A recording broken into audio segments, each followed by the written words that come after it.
आप उन्हें आशीषित करना प्रभु। आपके अनुग्रह के द्वारा प्रभु परमेश्वर उनके जीवन में आप कार्य कीजिएगा। ओ प्रभु परमेश्वर, धन्यवाद देते खुदावंद यीशु। और जिन्होंने नहीं बोल पाए प्रभु, उनके लिए भी हम प्रार्थना करते, आप उन्हें सामर्थ दीजिएगा ताकि आने वाले समय में बोल सके और उसका फसल वो भी काट सके।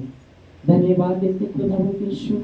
आने वाला समय आपके हाथ में लेते हुए यीशु मसीह के पवित्र और सच्चे नाम से आमेन। आमेन। Praise God. परमेश्वर को महिमा। हालेलुया। Praise God. तो गए बार हम वचन देखे थे संडे को, किसके विषय में था? किसके विषय में था? गए संडे को किसके विषय में था वचन?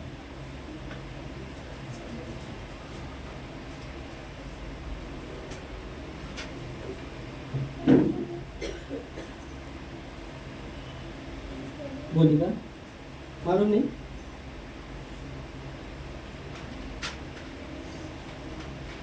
पता नहीं, पता नहीं। वचन को भूलो ना। हालेलुया। वचन हमें संभालेगा। आमेन। और वचन को भूलो ना। हमने गए संडे को लिया था यीशु मसीह के लहू के विषय में। लहू में जीवन है और जीवन चाहिए तो जीवन देना पड़ता है, और यीशु मसीह ने अपना जीवन हमारे लिए दिया। आमेन। तो लहू के विषय में हमने देखा था। Praise God. आज हम देखते हैं इफिसियों की किताब, इफिसियों उसका 6वां अध्याय और 11 और 12 वचन। यहाँ संत पौलुस कहते कि तुम्हारा युद्ध लहू मांस से नहीं है। तुम्हारा और मेरा युद्ध लहू मांस से नहीं, पर उस अंधकार के हाकिम के साथ और उसकी सेना के साथ है। हम देखेंगे इफिसियों 6वां अध्याय 11 और 12 वचन। हाँ। तुम शैतान की युक्तियों के सामने खड़े रह सके। लेकिन हमारा यही मूल्य युद्ध लहू और संसार से नहीं, परम प्रधानों से और अधिकारियों से और इस संसार के अधिकार के हाकिमों से और उस दुष्टात्मा की आत्माओं आपकी सेनाओं से जो आकाश में है। ओके। तो यहाँ वचन कहता है कि हमारा जो युद्ध है लहू मांस से नहीं है। हमारा युद्ध लहू मांस से नहीं है। इसलिए यीशु मसीह ने कहा था, क्या कहा था? क्या कहा? जब यहाँ संत पौलुस कहते हैं कि तुम्हारा और मेरा युद्ध लहू मांस से नहीं, पर उस हाकिम के साथ, उस अधिकारी के साथ, उसके सेना के साथ है, वो आकाश में है। तो यहाँ आप देखेंगे जब आप परमेश्वर का वचन, संत पौलुस कहते कि हमारा युद्ध लहू मांस से नहीं, पर उस हाकिम के साथ है, उस सेना के साथ है, जो अंधकार की सेना के साथ है, जो आकाश में है। अभी देखेंगे तो 3 आकाश के विषय में कहा है। आप देखेंगे तो आप बोलेंगे एक ही आकाश है, हम एक ही आकाश देखते हैं, ठीक है, पर बाइबल में लिखा गया है 3 आकाश है। तो तीसरा जो है स्वर्ग है। तो यहाँ आप देखते जो आकाश में जो सेना है उसके साथ हमारा युद्ध है। शैतान के साथ, उसके उस हाकिम के साथ, उसके सेना के साथ हमारा युद्ध है। इसलिए यीशु मसीह ने कहा था, क्या कहा था? मालूम नहीं क्या कहा था। यीशु मसीह की बातों पर हमारा ध्यान ही नहीं तो क्या मालूम।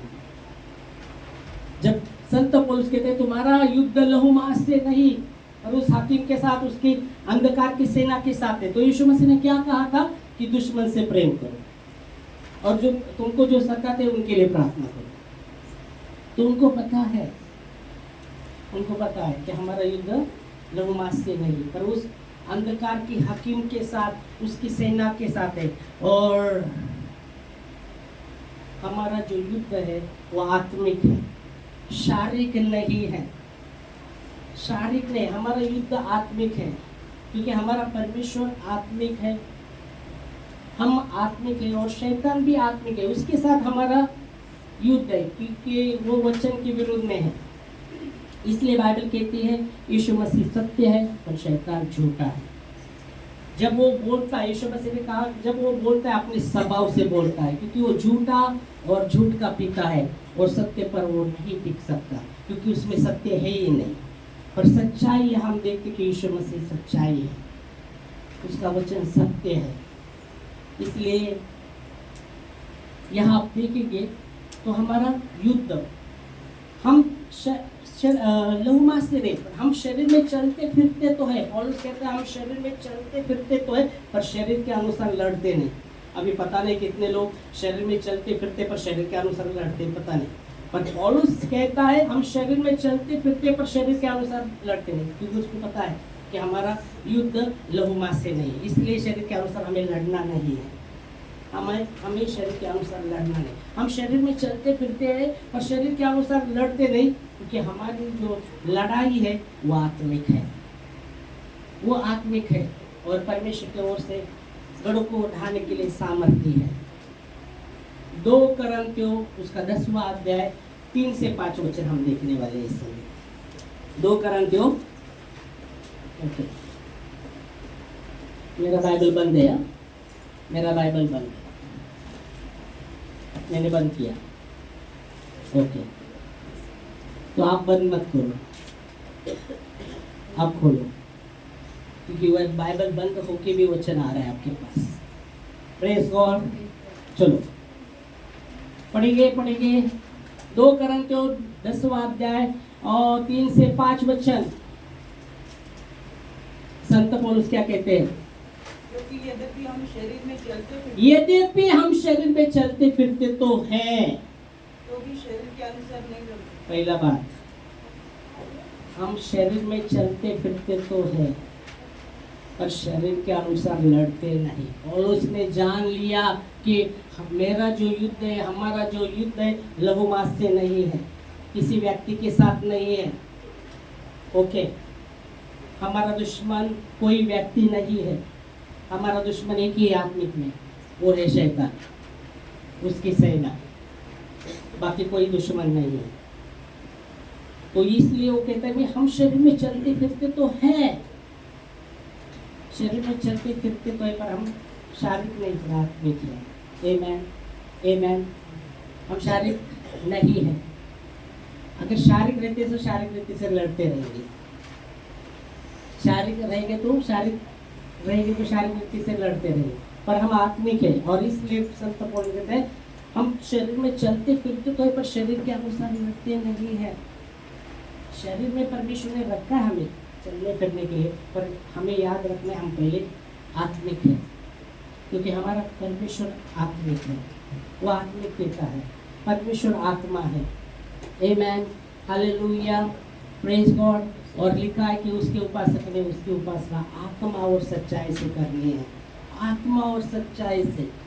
इसलिए हम आत्मिक है और सत्य हमारे अंदर होना बहुत जरूरी है। आत्मिक है तो सत्य होना बहुत जरूरी है, हमारे अंदर सत्य रहना बहुत ही जरूरी है, सत्य पर हमें खड़ा होना बहुत जरूरी है। झूठ शैतान की ओर से है और हम जितने झूठ में चलेंगे उतना हमें बंधन में फंसते जाएंगे। यीशु ने कहा तुम सत्य को जानोगे और सत्य तुम्हें स्वतंत्र करेगा। हेलो, इतनी बड़ी बात सुभाष चंद्र बोस ने बोला था, खून दो मैं तुम्हें आज़ादी दूंगा। यहाँ यीशु मसीह ने खुद का खून दिया हमारे आज़ादी के लिए। आमीन, हालेलुया। और यीशु मसीह कहते तुम सत्य को जानोगे और सत्य तुम्हें स्वतंत्र करेगा। आमीन, हालेलुया। और यहाँ संत पौलुस कहता है कि हम शरीर में चलते फिरते तो है पर शरीर के अनुसार लड़ते नहीं।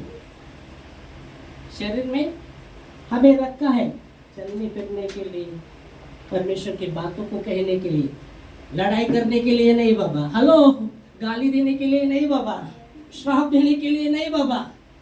शरीर में रखा है आपको मुझे गाली देने के लिए नहीं, लड़ाई करने के लिए नहीं, श्राप देने के लिए नहीं। शरीर में रखा है चलने फिरने के लिए, परमेश्वर की महिमा करने के लिए, हाथों को उठाते हुए। Praise God. परमेश्वर के राज्य में जब हम आते हैं, हाथों को उठाते हुए, ओ नाचते हुए, गाते हुए। अगर आप बहुत ही बीमार हो और डॉक्टर के पास जाएंगे और कहेंगे डॉक्टर से, तो डॉक्टर बोलेगा, चेक करेगा, आपको एक्सरसाइज करना पड़ेगा बाबा। तो आप क्या बोलेंगे? एक्सरसाइज नहीं करेंगे? एक्सरसाइज करना है तो कुछ एक्सरसाइज बोलेगा, हाथ को उठाकर उसने बोल दिया तो सुबह उठ के बाद एक्सरसाइज करना बाबा, अपना एक्सरसाइज करना ही पड़ेगा। हाँ, एक्सरसाइज करना ही पड़ेगा। नहीं किया तो नहीं देख पाए क्या केसरी पहलवान मेला सर, पर डॉक्टर के पास बीमार रहे आप बहुत से, आपका शरीर में वो हालचाल करेंगे तो खून सप्लाई होगा ना, नहीं तो आकड़ के बैठेंगे ना, खून जमा हो जाएगा और खून जमा हो गए बाद ट्यूमर आएगा और ट्यूमर को निकालना पड़ेगा तो ऑपरेशन फाट फेट के करना पड़ेगा। अगर एक्सरसाइज करेंगे तो आपका खून चलता रहेगा ना अंदर। डॉक्टर ने बोला एक्सरसाइज करना पड़ेगा तो आप करेंगे ही करेंगे। परमेश्वर के राज्य में परमेश्वर ने हमें शरीर में रखा है। शरीर में हम चलते फिरते हैं, पर शरीर के अनुसार हमें लड़ना नहीं। हमारी लड़ाई शारीरिक नहीं है। शरीर में रखा है किसके लिए? परमेश्वर की महिमा के लिए। परमेश्वर की हमने गए हुए बार देखा कि लहू में जीवन है और जीवन चाहिए तो जीवन देना पड़ेगा। इसलिए वचन कहता है हमारे जीवन के लिए यीशु मसीह ने अपना जीवन दिया है। आमीन। हमें बचाने के लिए तो हमें कितना उसके जीवन में जीना बहुत ही जरूरी है। हम चल यहाँ वचन कहता है हम जागते रहे या सोते रहे, मसीह में जिए। आमीन। यीशु मसीह धर्म बनाने नहीं आया, वो जीवन बदलने आया है। आमीन, हालेलुया। इसलिए यीशु मसीह ने कहा, जब यीशु मसीह पापियों के साथ वो शास्त्री पारुषी पापी लोगों का द्वेष करते थे, उनके साथ कोई संबंध नहीं रखते थे, ए पापी वो पापी दोष लगाते थे। पर यीशु मसीह पापी के साथ बैठता, उनके साथ खाना खाता पीता। वो शास्त्री पारुषी कहते थे उसके चेलों को, अरे तेरा गुरु तो पापियों के साथ बैठता है खाता पीता। तो यीशु मसीह ने कहा मुझे यज्ञ नहीं दया चाहिए, इसका अर्थ जाकर सीखो। मैं धर्मी को बुलाने नहीं, पापी लोगों को पश्चाताप के लिए बुलाने आया हूँ। आमीन, हालेलुया। तो परमेश्वर ने हमें शरीर में रखा है दोष लगाने के लिए नहीं। गए बार हमने देखा था दोष लगाना ये शैतान का स्वभाव है। इसलिए लिखा था प्रकाश वाक्य में, भाइयों पर दोष लगाने वाला, दिन रात दोष लगाने वाला उसको गिराया गया है। तो हमें शरीर में हम चलते फिरते तो है, पर शरीर के अनुसार हमें लड़ना नहीं है, क्योंकि हमारी लड़ाई शारीरिक नहीं है। हमारी लड़ाई कैसी है? आगे चलो। क्योंकि हमारी लड़ाई के हथियार शारीरिक नहीं, हमारे लड़ाई के हथियार शारीरिक नहीं है, याद रखिएगा। हमारे लड़ाई के हथियार शारीरिक नहीं है, पहली बात तो शारीरिक नहीं। तो आगे गढ़ों को ढा देने के लिए, अब एक गढ़ों को ढा देने के लिए परमेश्वर की ओर से सामर्थ्य है। आमीन। गढ़ों को ढाने, अभी गढ़ क्या है? गढ़ कुछ गढ़ बनते, आप देखेंगे मन में गढ़ बनते। नकारात्मक बात अगर एक व्यक्ति सोचता रहता, बार नकारात्मक विचार करता रहेगा, तो उसके दिमाग में, मन में गढ़ बन जाएगा। गढ़ बन गया उसके दिमाग में, वही उसके दिमाग में वही नकारात्मक बात वो गढ़ बना दिया। ऐसे गढ़ अगर देखो कहावत है, देखो वो गढ़ को वो अगर आप नकारात्मक बातों को सोचते रहेंगे वो गढ़ बन जाएगा, कभी बन जाएगा पता भी नहीं चलेगा। और जब वो अगर गढ़ स्ट्रॉन्ग बनता है तो बहुत ही मुश्किल है, पर परमेश्वर का वचन सामर्थ्य है वो गढ़ को ढाने के लिए। आमीन, हालेलुया। पर हमें याद रखना है वो गढ़ को बनने नहीं देना, गढ़ को नहीं बनने देना। ऐसा उदाहरण के लिए अगर एक आप चल रहे और आपके ऊपर से पक्षी सर के ऊपर से जा रहा है तो आप कुछ नहीं कर सकते, ऊपर से और वही पक्षी आपके सर पर बैठकर आपके बाल में घोंसला बना रहा है। आप उसको निकाल सकते हैं, घोंसला नहीं बना सकता, दे सकते, पर आप कुछ भी नहीं करेंगे तो वो घोंसला बनेगा। अगर ऊपर से जा रहा तो कुछ नहीं कर सकते, पर वही पक्षी आपके सर पर बैठकर घोंसला बना रहा है, उसको उड़ा सकते हैं आप। समझ में आ रहा है? तो अब वचन कहता है हमारे जो हथियार है वो शारीरिक नहीं है, गढ़ों को ढाने के लिए परमेश्वर की ओर से सामर्थ्य। इसलिए बाइबल कहती है सुलेमान राजा जो बुद्धि में इतना बुद्धि परमेश्वर ने उसको दिया, ऐसा बुद्धि उस किसी को नहीं दिया, इतना बुद्धि उसको दिया। वो कहता है सबसे अधिक अपने मन की रक्षा कर, क्योंकि जीवन का मूल वही है। मन ही जीवन का मूल है। हम देखेंगे नीति वचन 4:23 में लिखा गया है सबसे अधिक अपने मन की रक्षा कर, क्योंकि जीवन का मूल स्रोत वही है। सबसे अधिक अपने मन की रक्षा कर, सबसे अधिक अपने मन की रक्षा कर, क्योंकि जीवन का मूल स्रोत वही है। हाँ, सबसे अधिक अपने मन की रक्षा कर, क्योंकि जीवन का मूल स्रोत वही है। जो सुलेमान जो इतना बुद्धि में वो राजा था, वो कहता कि सबसे अधिक अपने मन की रक्षा कर, क्योंकि जीवन का मूल स्रोत वही है। मन, अब देखो हमारा युद्ध लघु मास्ती नहीं है, पर हमारा युद्ध उस हाकिम उसकी सेना के साथ है जो आकाश में शैतान के विषय में कहा गया है।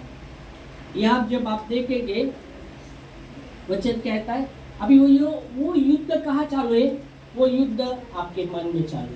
मन ही, आप अगर जॉयस मेयर का किताब देखते तो वो कहते मन युद्ध भूमि है। मन में युद्ध चालू रहता है। मन में विचार आते रहते, सांसारिक विचार आते रहते, नकारात्मक विचार भी शैतान डालता है, परमेश्वर के विचार भी आते रहते हैं।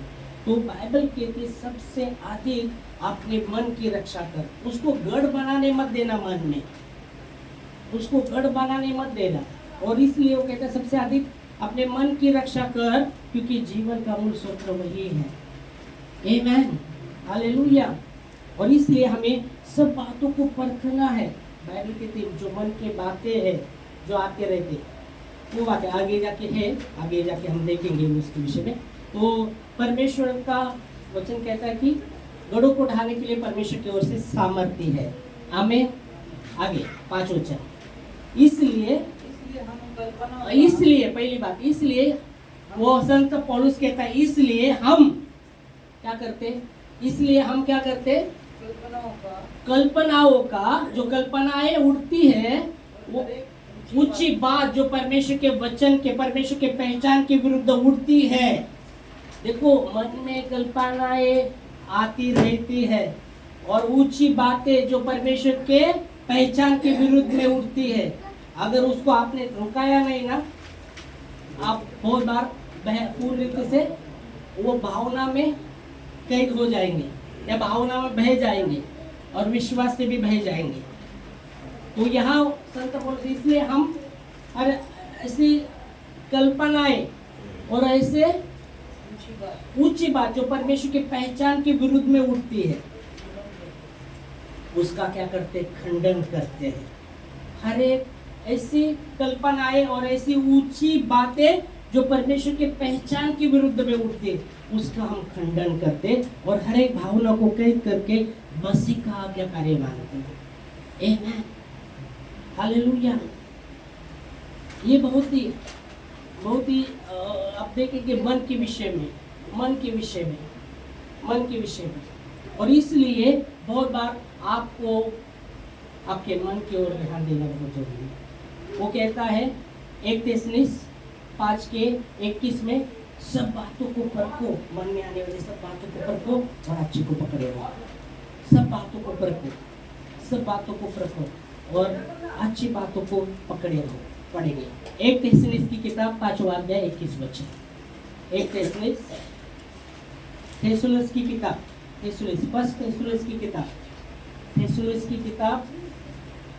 फर्स्ट थिस्सलुनीस की उसका 5:21 में सर्व गोष्टीची पारख करा, चांगले ते बळकट धरा. चांगलं ते बळकट धरा.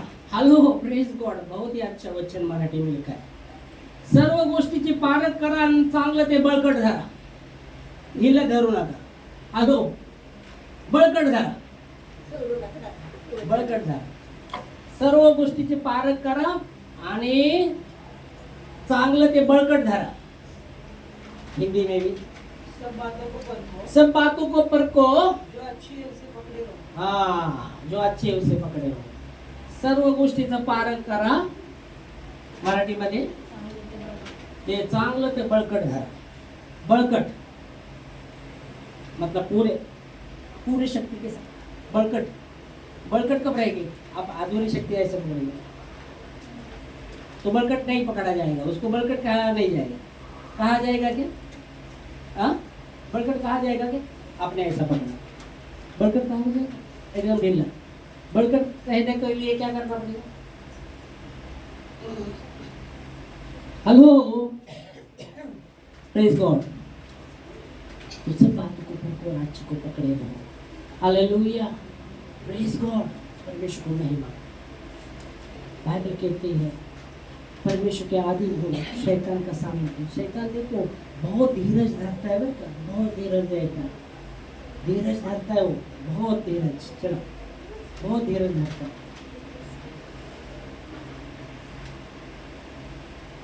क्योंकि वचन में लिखा गया है. देखो शैतान,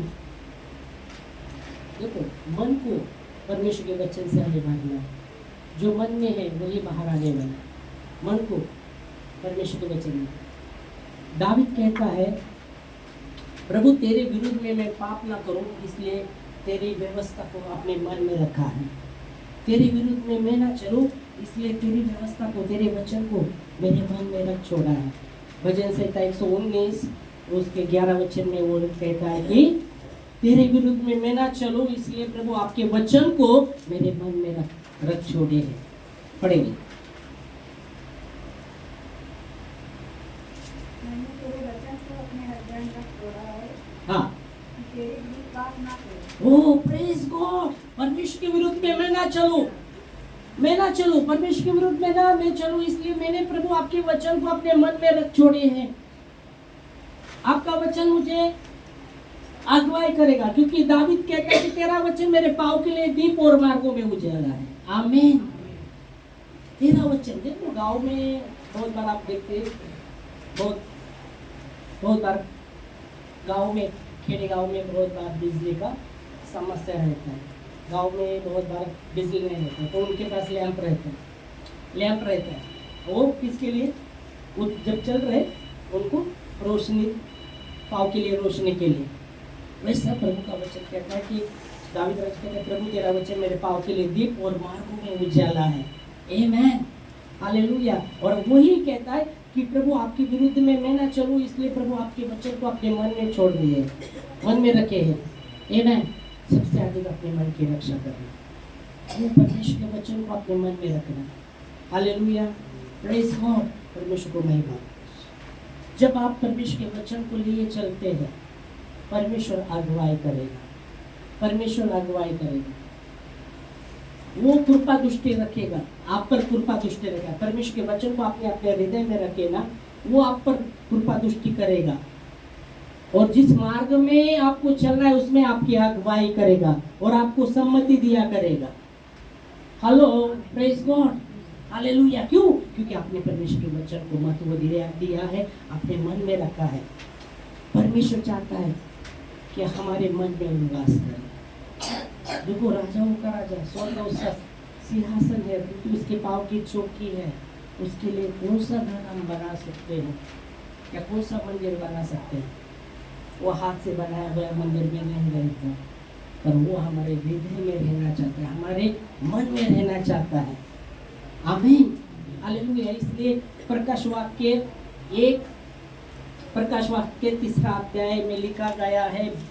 प्रकाश वाक्य 3 अध्याय 20 वचन में, द्वार पर खड़ा हो और खटखटाता हूँ, जो कोई मेरा शब्द सुनकर द्वार खोलेगा, मैं भीतर जाऊंगा, उसके साथ भोजन करूंगा, वो मेरे साथ भोजन करेगा. आमीन. पढ़ेंगे प्रकाश वाक्य 3:20. देख मैं द्वार पर खड़ा हुआ। देखो देखो देखो देखो देखो देख देख, पर वो व्यक्ति को दिखता नहीं। प्रॉब्लम क्या बोलेंगे? चलो देख मैं द्वार पर खड़ा हूँ, पर वो व्यक्ति को दिखता नहीं, क्या बोलेंगे? वो प्रॉब्लम। चलो बोलो बोलो, अभी आपको बोलना है। यीशु मसीह कहता है देख मैं द्वार पर खड़ा हूँ, पर वो व्यक्ति को दिखता नहीं, तो क्या बोलेंगे? क्या? हाँ क्या प्रॉब्लम? हाँ वही, क्या प्रॉब्लम? हाँ क्या प्रॉब्लम? यीशु मसीह कहता है देख मैं द्वार पर खड़ा हूँ, और उसको दिखता नहीं, तो क्या प्रॉब्लम बोलेंगे उसका? बोलो, जो भी आप बोल सकते हैं। हाँ ज्योति क्या बोल रहे? हृदय यीशु मसीह को दे रहा नहीं। ओके चलो आगे। हाँ नहीं, तुम्हारा हृदय खुलता है बरोबर, पर क्या है ना, यीशु मसीह कहता है मैं द्वार पर खड़ा हूँ, देख मैं द्वार पर खड़ा हूँ, पर आप बोलते हैं मेरे को दिखता नहीं, तो क्या प्रॉब्लम है आपके अंदर? बोलो। अभी ऐसा प्रैक्टिकल बोल रहा, प्रैक्टिकल ऐसा उदाहरण बोला है, नहीं तो ऐसा नहीं कि आपको पकड़े। ओके हाँ हाँ सुनो, हाँ समझे। अभी मेरा बोलता हूँ। यीशु मसीह कहते हैं देख मैं द्वार पर, मैं बोलता मेरे को दिखता नहीं, तो मेरे को क्या प्रॉब्लम? हाँ अंधा हो गया, अंधा हो गया। ओके अंधा हो गया, एक प्रॉब्लम। चलो और निकालो। हाँ मन का विश्वास, मन के विश्वास से देख रहा नहीं, अंधा हो गया मन का। हाँ ओके और बोलो। अंधा हो गया एक, तो फर्स्ट कर दिया अंधा हो गया। ओके पहले दिखता था अभी दिखता नहीं, पहले दिखता था अभी दिखता नहीं, पहला बहुत दिखता था पर अभी दिख रहा नहीं, तो क्या बोलेंगे? बड़ा बड़ा मोतिया बिंदु हो गया। अरे बाबा अगर ऑपरेशन नहीं किया जाएगा तो पूरा अंधा बच जाएगा वो। हाँ ओके बड़ा बड़ा मोतिया बिंदु आ गए है ना, किधर दिखेगा फिर? हाँ आँख खराब हो जाएगा। अगर मोतिया बिंदु से छुटकारा चाहिए तो उसके लिए इलाज करना पड़ेगा, नहीं तो क्या होगा? पूरा ही आँख ही जाएगा, आँख ही जाएगा। देख मैं द्वार पर खड़ा हूँ, हमें देखना पड़ेगा, हमें देखना पड़ेगा, हमें सुनना पड़ेगा। जब प्रभु कह रहा है ना देख मैं द्वार पर खड़ा हूँ, हमें देखना पड़ेगा, हमें सुनना पड़ेगा। क्या बोल रहे हैं वो सुनने के विषय में? द्वार पर खड़ा हूँ और क्या कर रहा हूँ? खटखटा रहा हूँ, खटखटा रहा हूँ। सुनना बहुत जरूरी है। आपका द्वार बंद है और खटखटा रहे, खटखट, आप सुन रहे नहीं, आप सुन रहे नहीं, खटखट कर, आवाज ही नहीं आ रहा है, अभी आवाज नहीं आ रहा, क्या बोलेंगे वो व्यक्ति को? हाँ बहरा हो गया, दोनों कान से बहरा हो गया, कितना भी खटा रहे फिर भी उसको सुनाए, तो उसको क्या करना पड़ेगा? हाँ मिशन लगाने पड़ेगा, वो मिलता है मिशन लगाओ, उस लगाए तो आवाज आता है ना। कुछ डॉक्टर के पास सुनने को नहीं आ रहा, पहला ट्राई मिशन लगाया, आता है कि देखो बाद में ऑपरेशन का, बाद में नहीं सुनना है तो फिर ऑपरेशन का अगले टेस्ट रहेगा, तो वो करना पड़ेगा। तो सुनना बहुत ही जरूरी है। इसलिए यीशु मसीह ने कहा जिसके कान है वो सुने, जिसके कान है वो सुने। आमीन हालेलुया। हमको कान है, बड़े बड़े कान है, छोटे छोटे कान भी हम सुन सकते हैं। प्रेज़ गॉड, हम बहरे नहीं है। ओके तो वो क्या कर रहा है? वो खटखटा रहा है, खटखटा रहा है। तीसरी बात, जब खटखटा रहा है तो यीशु मसीह क्या कहते हैं? यदि कोई मेरा शब्द सुनकर द्वार खोलेगा, हाँ जो मेरा शब्द सुनकर द्वार खोलेगा। अभी द्वार खोलने के लिए ऐसा नहीं होगा, रिमोट नहीं है बैठे बैठे, आपको उधर द्वार तक जाना पड़ेगा, आपके वो द्वार को खोलना पड़ेगा आपको, तभी वो अंदर आ सकता है, तभी अंदर आ सकता है। इसलिए वो कहता है जो कोई मेरा शब्द सुनकर द्वार खोलेगा, मैं उसके साथ भीतर जाकर मैं उसके साथ भीतर जाकर मैं उसके साथ भोजन करूंगा, वो मेरे साथ भोजन करेगा। हृदय की बात आ गई, यीशु मसीह हृदय में रहना चाहता है, आमीन, वो संगति करना चाहता है। जब आप देखेंगे आपको और मुझे किस लिए परमेश्वर ने बनाया है, आपको और मुझे किस लिए बुलाया है? मसीह के साथ संगति के लिए बुलाया है। 1 कुरिन्थियों 1:9 में लिखा है, हम पढ़ेंगे, चलो। 1 कुरिन्थियों 1:9 में लिखा गया है, परमेश्वर विश्वास योग्य है और आपको और मुझे यीशु मसीह की संगति में बुलाया है। 1 कुरिन्थियों 1:9 में परमेश्वर सच्चा है, विश्वास योग्य है, सच्चा है और उसने आपको और मुझे मसीह की संगति में बुलाया है। आमीन। पढ़ो। परमेश्वर सच्चा है। परमेश्वर कैसा है? सच्चा, सच्चा, सच्चा, सच्चा, सच, सच, सच, सच, सच। बाइबल कहती है, यूहन्ना कहता है, जो सुसमाचार हमने सुना वो तुम्हें सुनाते हैं। परमेश्वर उजाला है, उसमें कोई भी कुछ भी अंधकार नहीं है। जो सुसमाचार हमने सुना है वो तुमको सुनाते हैं। परमेश्वर उजाला है और उसमें कुछ भी अंधकार नहीं। वैसे ही परमेश्वर सत्य है, उसमें कोई झूठ नहीं है। आमीन, हालेलुया। और वो कहता है परमेश्वर सच्चा है, परमेश्वर सच्चा है। ये जो कौन लिखता है ये पत्री?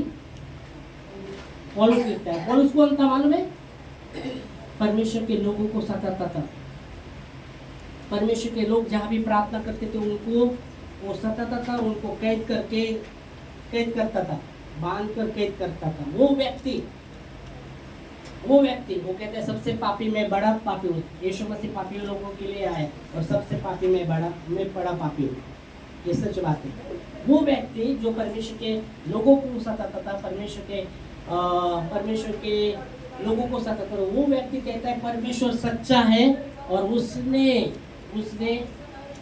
क्या? जिसने आपको और मुझे अपने पुत्र हमारे प्रभु यीशु मसीह की संगति में बुलाया। हमारे परमेश्वर अपने पुत्र यीशु मसीह की संगति में आपको और मुझे बुलाया है। आमीन। और यहाँ यीशु मसीह क्या कहते हैं? जो मेरा शब्द सुनकर द्वार खोलेगा मैं भीतर जाऊंगा, उसके साथ मैं भोजन करूंगा, वो मेरे साथ भोजन करेगा। संगति, सहभागिता, संगति बहुत ही इंपॉर्टेंट है। संगति, सहभागिता बहुत ही इंपॉर्टेंट है। बाइबल कहती है जो प्रभु की संगति में रहता है उसके साथ एक आत्मा होता है। कई बार हमने देखा था कि जैसा मसीह का स्वभाव था वैसा हमारा स्वभाव हो। जो प्रभु की संगति में रहता है उसके साथ एक आत्मा होता है। आमीन, हालेलुया। और जब ये सब बातों को बताने का उद्देश्य यही है शैतान के विरोध में खड़े होना। इसलिए एक ही वचन लूंगा और खत्म करूंगा, नहीं तो और भी चले तो बहुत ही चलेगा। ओके, मेरा बाइबल बंद है। ओके, पर वचन चालू है। Praise God, hallelujah. सब टल जाएगा पर परमेश्वर का वचन हमेशा रहेगा। आमीन। याकूब 4 अध्याय 8 वचन कहता है, प्रभु के अधीन हो और शैतान का सामना करो, वो तुमसे भागेगा।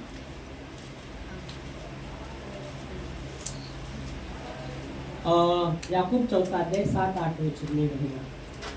देखो, इसलिए परमेश्वर के अधीन हो 7 पढ़ रहे ना? ओके, प्रभु के अधीन हो जाओ। 7 वचन में मिला हमको। हाँ, प्रभु के अधीन हो जाओ और शैतान का सामना करो, तो वो तुम्हारे पास से भाग निकलेगा। तब तुम्हारी ओर से भाग निकलेगा। ओ प्रेज गॉड। इसलिए यह सब कहने का तात्पर्य क्या है? परमेश्वर के अधीन होना मतलब उसके वचन को अपने हृदय में रखना, प्रभु की संगति में रहना, उसके अधीनता में, आज्ञाकारिता में चलना, मतलब प्रभु के अधीन होना। और फिर शैतान का सामना करो, तब वो भागेगा।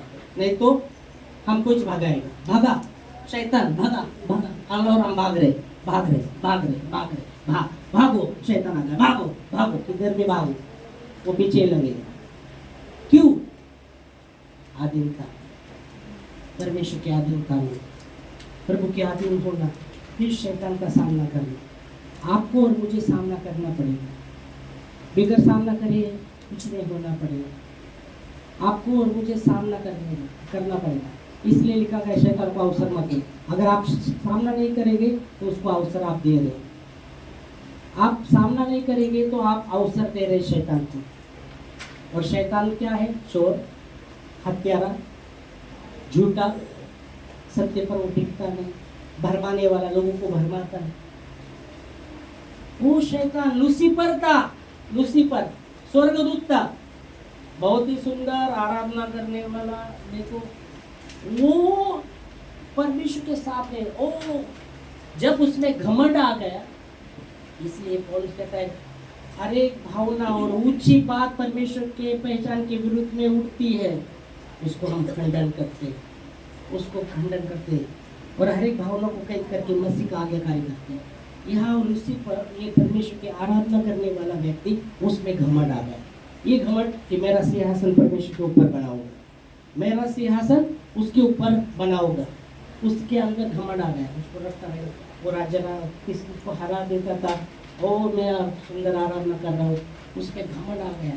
मैं तो बहुत ही, उसको भी कहा गया भोर का तारा, कहा गया भोर का तारा कहा गया है शैतान को, और यीशु मसीह को भी कहा गया है। ओके, तो ये उसमें घमंड आ गया, मैं मेरा सिंहासन परमेश्वर के ऊपर बनाऊंगा। और जब घमंड आ गया उसको गिराया गया, पर उसके साथ 1/3 स्वर्गदूत गिरे जो परमेश्वर को देखते थे, उसकी आराधना करने वाले शैतान ने भरमाया उन दूतों को। मतलब देखो वो दूत जो परमेश्वर को दिन रात तो नहीं हुआ, रात नहीं है, वहाँ रात है क्या? वहाँ स्वर्ग में रात है क्या? दिन रात नहीं बोले दिन। ओके तो ओ हमेशा परमेश्वर के उपस्थिति में रहते थे, परमेश्वर को देखते थे, उसकी आराधना कर रहे थे। पर शैतान ने वो स्वर्ग को 1/3 स्वर्गदूत को बहकाया और वो भी उसके साथ हो गए। और उसको जब गिराया वो उसके साथ 1/3 स्वर्गदूत गिरे। वो तो लूसीफर जो स्वर्गदूत था वो शैतान बन गया, और उसके साथ 1/3 स्वर्गदूत जब गिरे वो शैतान के दूत बन गए। जैसा परमेश्वर का दूत है, परमेश्वर के स्वर्गदूत है, वैसे शैतान के भी दूत है, शैतान के भी दूत है, शैतान और उसके दूत। जब आप प्रार्थना करते हो, प्रार्थना परमेश्वर सुनता है। प्रार्थना इसलिए बहुत ही परमेश्वर के आधीन बोला, बातचीत करो परमेश्वर के साथ, संगति, बातचीत करो। बातचीत सिर्फ बात नहीं, हम क्या करते, बातें करते प्रभु आमीन। अरे वो क्या बोल रहा है, वो तो सुनने के लिए कान ही नहीं लगाते, अपना ही रोना चलता है। अरे वो बता बोलना चाहता है, पर कान की तरह बहरा हो गया, बंद कर दिया। वो बोलना चाहता तो बंद किया। आमीन। बेटू कभी कभी सुनने की कोशिश करो। अपने को सुनना बहुत ही ये लगता है, अपने को सुनाना बहुत अच्छा लगता है। सुनना सुनाना बहुत है यार, सुनाना तो बहुत है, सुनना बहुत ही ये सुनाना बहुत है। अरे सुन मैं क्या कहना चाहता हूँ, उसकी ओर तो अपना कान तब तक आमीन हो जाएगा। इसलिए बोला बातचीत, सिर्फ बात नहीं, प्रार्थना बातचीत है। बताना सुनना। सिक्के के 2 पहलू होते है ना, मराठी में छापा काटा, तो पहलू 2 होते। वैसे ही प्रार्थना के भी पहलू 2 है। बात करना अपने, हाँ जो भी है, इसका मतलब उसके विरुद्ध में नहीं है कि तुम बात मत करो, पर आपका जो भी है उसको बताओ और उसका भी सुनो ना, वो प्रार्थना कहलाती है। प्रभु की संगति में रहे, उसके साथ बातचीत करो। देखो प्रार्थना, देखो हमारा युद्ध लोग मास से नहीं, पर वो अंधकार के हकीम उसके सेना के साथ है, और वो कहाँ है? आकाश में। तो जब आप प्रार्थना भी करते हैं, वो प्रार्थना जब जाती है, शैतान रोकने की कोशिश करता है, प्रार्थना को भी रोकने की कोशिश करता है। प्रार्थना में शैतान उसके दूत रोकने की कोशिश करते हैं प्रार्थना को, पर बाइबल के परमेश्वर वचन कहते हैं कि हमें युवा नहीं बांधना है और निरंतर प्रार्थना करनी है। उसमें ठंडा हाथ ये नहीं करना। इसलिए यीशु मसीह ने कहा, एक उदाहरण दिया कि वो प्रार्थना करते रहे और प्रार्थना में लगे रहे, इसलिए एक उदाहरण दिया। एक विधवा थी और उस नगर में एक न्यायी था जो परमेश्वर का भय मानता नहीं था, मनुष्य की परवाह भी नहीं करता था। वो ये विधवा उसके पास जाती, मेरा न्याय कर, मेरा न्याय कर। वो ध्यान नहीं देता, उसके पास ध्यान नहीं देता, वो ऐसे ही टाल करता रहता है। वो बार बार जाती, बार बार उसके पास ही जाती, वो बार बार उसको ध्यान नहीं देता, पर ये उसके पास ही जाता। अभी ध्यान नहीं दे रहा, चलो बाबा दूसरा ऑप्शन है क्या कोई? नहीं, उसके पास ही जाते, उसके पास ही जाते, उसके पास ही जाते। एक दिन वो सोचता है, अरे मैं परमेश्वर का भय नहीं मानता, मनुष्य की परवाह नहीं करता, ये बार बार आकर मेरे पास सर जाम करती, मेरा उसका न्याय करूँगा। तो परमेश्वर का वचन कहता है, जो परमेश्वर के लोग हैं जो दिन रात उसे पुकारते हैं, अभी दिन रात है, यहाँ दिन भी है रात भी है, ओके, यहाँ दिन और रात है, वहाँ दिन ही है, रात नहीं है, ओके। तो परमेश्वर के लोग जो उसको दिन रात पुकारते हैं, अभी हम मालूम नहीं हम कितने दिन रात पुकारते, पक्का नहीं, तो उसका न्याय नहीं क्या करेगा परमेश्वर?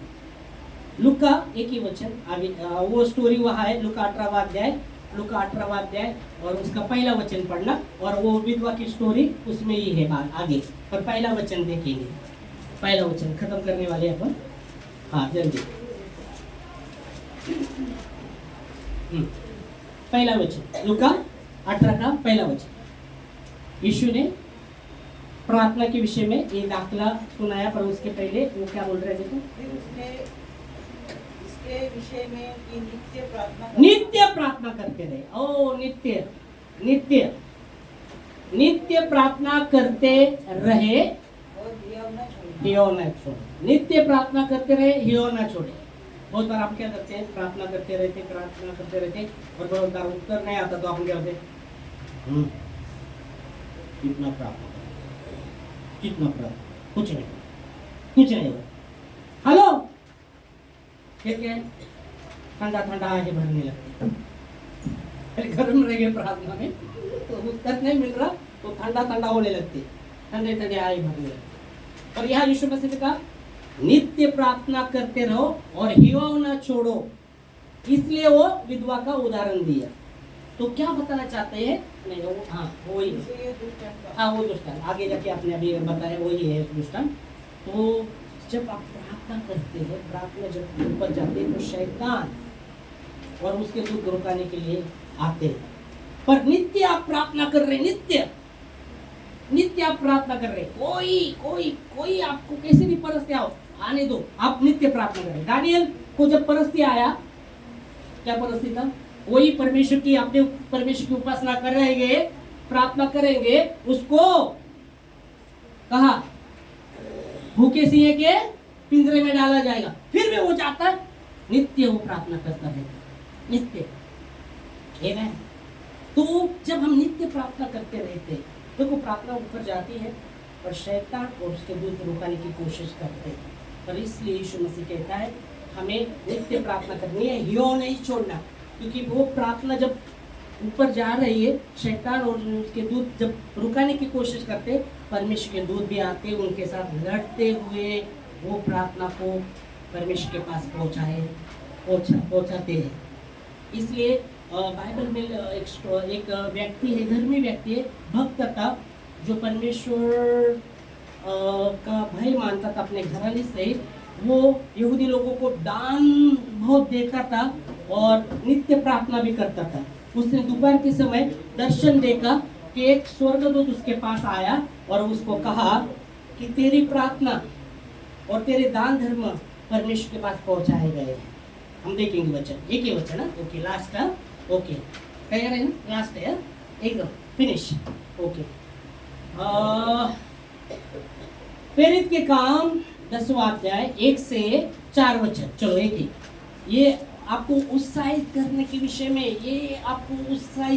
विषय में, परमेश्वर की महिमा के लिए कि आप निरंतर प्रार्थना करते रहे, हियो ना छोड़े। हाँ,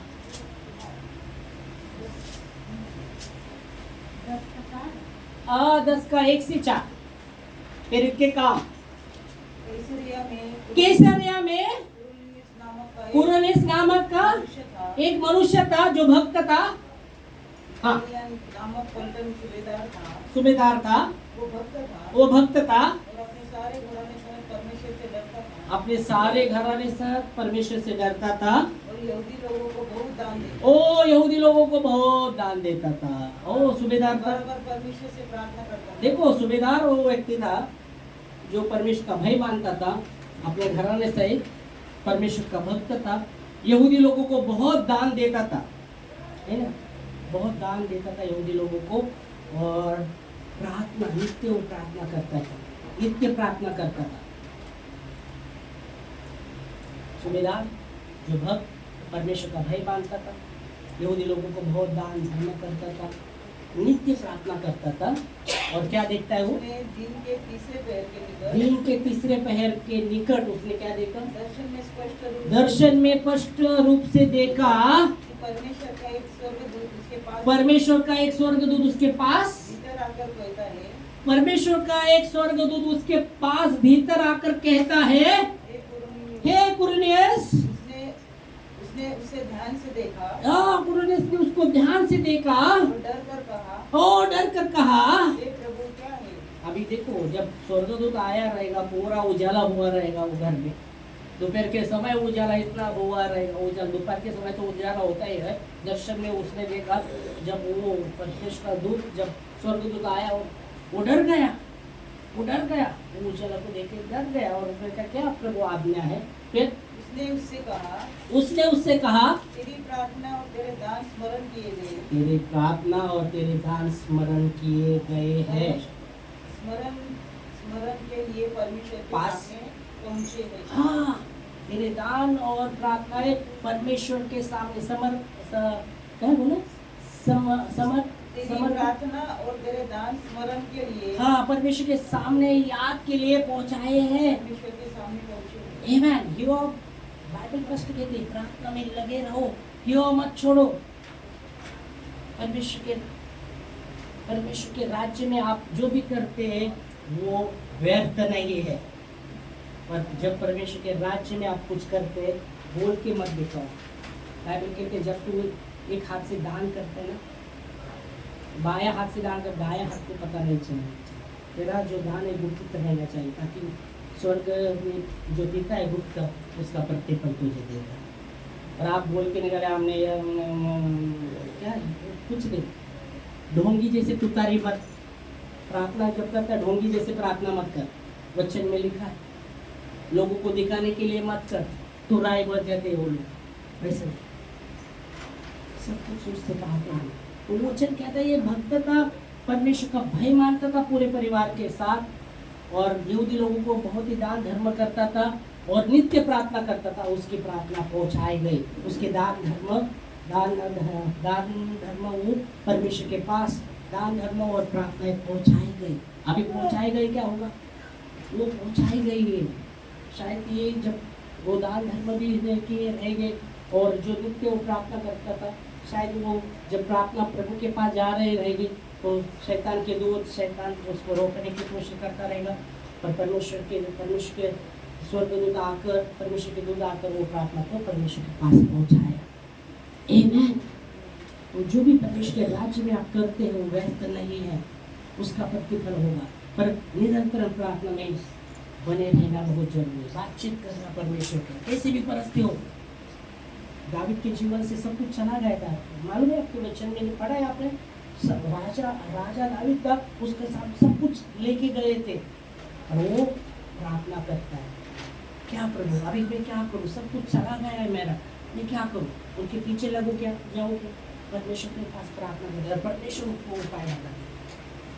हालेलुया। वही दावीद कहते कि यहोवा मेरा चरवाहा, मुझे कुछ घटी नहीं होगी। जो भी गाया था उसका दुगना परमेश्वर बहुत सा दिया, उसका सब जो भी था वो दिया। आमीन। पर उसने बातचीत किया, वो सब गया तो इतना सब गया, ऐसा नहीं किया उसने। उसके बच्चे सबको लेके गए थे, बीबी सबको, और रोता नहीं रहा। उसने प्रार्थना की, प्रार्थना में लगे रहा, क्यों मत छोड़, परमेश्वर उपाय बताएगा। आपकी जो भी आप परमेश्वर के राज्य में करते उसका प्रतिफल देगा। इसलिए पौलुस कहते हैं हे भाइयों हिया बांधो और प्रभु के काम में, तुम जानते हो प्रभु के काम में बढ़ते जाओ क्योंकि तुम परमेश्वर में जो भी परिश्रम करते हो व्यर्थ नहीं है। हमें इस समय हम खड़े होंगे प्रार्थना में। आमेन। तो हमारा युद्ध के साथ है, लोमास के साथ है, लोमास के साथ नहीं है। ओके ओके, तो गाली बिली नहीं देना चाहिए, श्राप भी नहीं देना चाहिए, हाँ आशीष देना चाहिए। आशीष दो, श्राप मत दो, आशीष दो, क्योंकि आशीष के वारिस के लिए बुलाए गए। आमेन, हालेलुया। दूसरा गाली दे रहे थे अपन